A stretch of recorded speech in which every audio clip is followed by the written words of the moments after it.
एक छोटे से गांव में जहां सुबह की पहली किरण के साथ जिंदगी जाग उठती थी, लोग सादगी में खुश रहते थे। लेकिन हर घर की अपनी कहानी थी। उसी गांव में रहता था एक लड़का, राजू। राजू की उम्र ज्यादा नहीं थी, लेकिन जिम्मेदारियां बहुत बड़ी थीं। पिता अब इस दुनिया में नहीं थे और माँ बीमार रहती थी। घर चलाने का सारा बोझ उसी के कंधों पर था।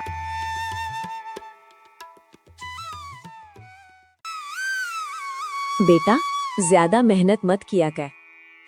माँ, सब ठीक हो जाएगा।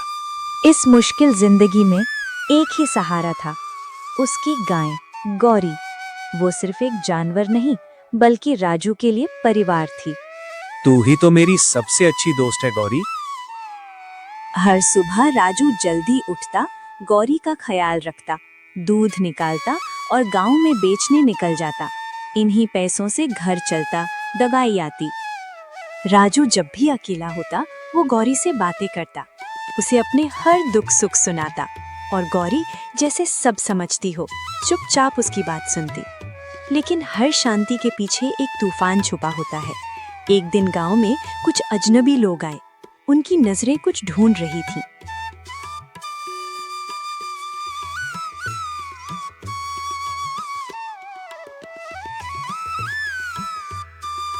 वो गाय बहुत कीमती लगती है।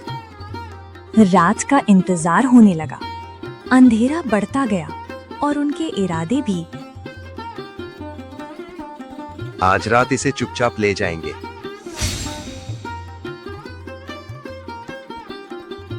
आधी रात जब पूरा गांव गहरी नींद में था, चोर धीरे धीरे आए और गौरी को खोलकर ले गए। गौरी ने हल्की आवाज की, लेकिन कोई सुन नहीं पाया। सुबह जब राजू उठा तो उसकी नजर सीधे उस जगह गई जहां गौरी बंधी रहती थी, लेकिन आज वहां कुछ नहीं था।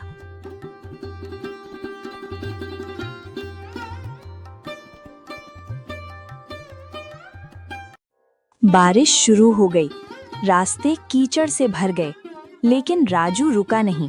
उसके मन में बस एक ही आवाज थी, गौरी को ढूंढना है। रात गहरा चुकी थी, चारों तरफ सन्नाटा था। तभी दूर से एक हल्की सी आवाज आई। ये तो गौरी की आवाज है। आवाज जंगल की तरफ से आ रही थी। जंगल जहां जाने से हर कोई डरता था, लेकिन आज राजू का प्यार उसकी डर से बड़ा था। जंगल के अंदर उसने देखा कुछ लोग गौरी को बांध कर ले जा रहे थे। रुको, ये मेरी गाय है।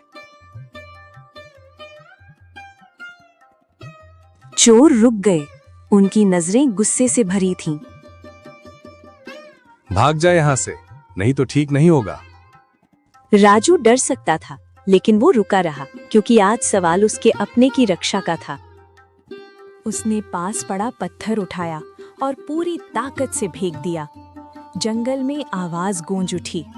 राजू जोर जोर से चिल्लाने लगा। उसकी आवाज गांव तक पहुंच गई। लोग दौड़ते हुए आने लगे। चोर घबरा गए और अंधेरे का फायदा उठाकर भाग गए। गौरी आजाद हो गई। राजू दौड़कर गौरी के पास गया, उसे गले लगाया। आंसू रुक नहीं रहे थे। उस दिन पूरे गांव ने देखा कि असली ताकत शरीर में नहीं, बल्कि दिल में होती है, और जो अपनी अपनों की रक्षा करता है, वही सच्चा बहादुर होता है।